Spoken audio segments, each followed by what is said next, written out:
Greetings, CinemaBlend fans. I'm events editor Eric Eisenberg. And I'm staff writer Connor Schwartzfeger. And with the Avengers Infinity War now just a few weeks away from release, we are looking back at all of the Marvel movies that have come out to date and seeing how they lead up to the giant blockbuster. Let's dig in.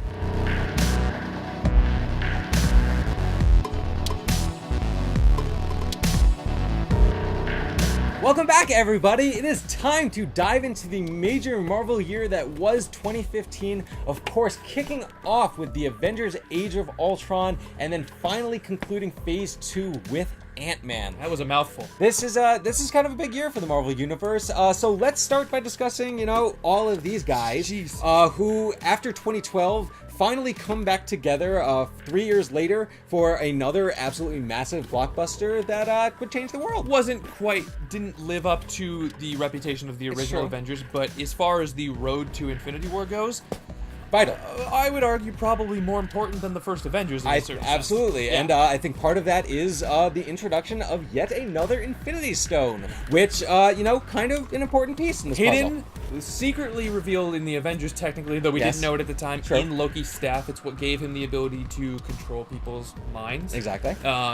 And it is sort of the whole thing that kicks off the events of Avengers Age of Ultron. Yeah, because they obviously, they're first searching for the stone to, try and shut down Hydra, basically. Yeah. That's followed by them getting the stone and creating Ultron, which of course leads to all kinds of madness. But perhaps most importantly, the creation of Vision, which is where the Mind Stone currently resides. One of the few people who could lift Mjolnir in addition to Connor.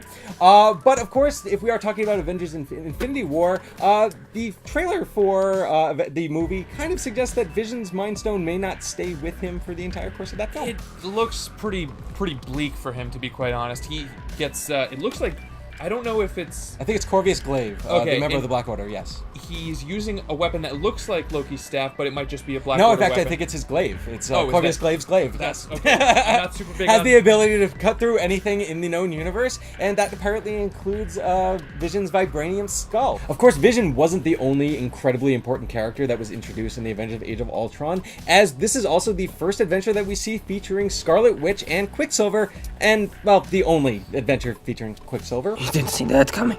But yeah, we technically got our first look at them at the end of Winter Soldier, but as far as really plot relevant appearances go, it was this movie that set them up, and it's a big debut for the MCU. Absolutely. I mean, Scarlet Witch has since gone on to become an incredibly important character. As far as power levels go, she might be one of the only Avengers who could conceivably stand up against Thanos. That's because true. She is...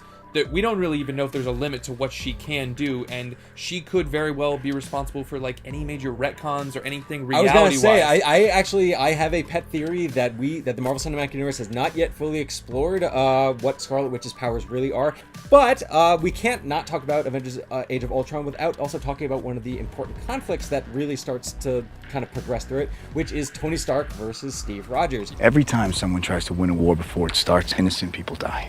If we are specifically talking about the lead-in from Avengers Age of Ultron into Avengers Infinity War, where would you rate it out of 10? 10. There's just so much. I mean, that's the movie with the post-credits scene where Thanos says, "Fine, I'll do it myself," and puts on the gauntlet for the first time. Yes, going from May to June, we are now talking about this little guy. We are talking about the introduction of Ant-Man to the Marvel Universe, who was a character that fans... I'm not going to hold this up the entire time, but Ant-Man was a character that, when the Marvel Cinematic Universe was first starting out, they said that it was like a movie that was starting in development from those early stages. The Edgar Wright years. With Edgar Wright attached. But Peyton Reed gave us, after long years of waiting... Scott Lang and Hope Van Dyne. Also gave us a new dimension in terms of genre, because this was the closest thing to a straightforward comedy that we'd ever seen from the Marvel movie. Mixed with a little bit of heist as well. Yeah, a little bit of an Ocean's 11. Nice.